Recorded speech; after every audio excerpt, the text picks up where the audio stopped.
the British Museum is a magical place, and it's a special case because there's a lot of flurry and dispute now about what museums are and what they're for and why they exist and whether they should ever have existed and all these sorts of issues which people go on about.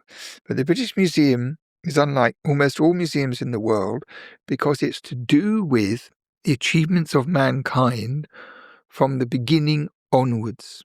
So it's a kind of celebration of art and more, but it's not an art museum. It's to do with the struggle of the human race against all the things that beset it and how it has triumphed and how marvellous it is and the things that have happened, and not turning a blind eye to all the contrasting horrible things that have happened.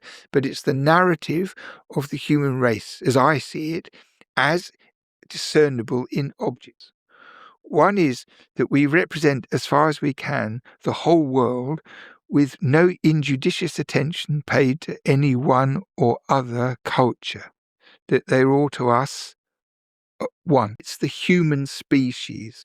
We try to tell the narrative of, in its own right, and how it overlaps with its neighbours and what it's learnt from what came before. All those features together is really what the concern of the museum is.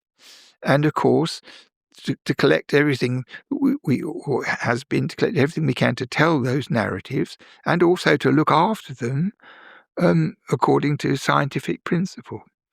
So all those things at once are the task of the British Museum. And the second horizon it serves is the unborn. So babies yet to be born, and their children, and their children, and their children.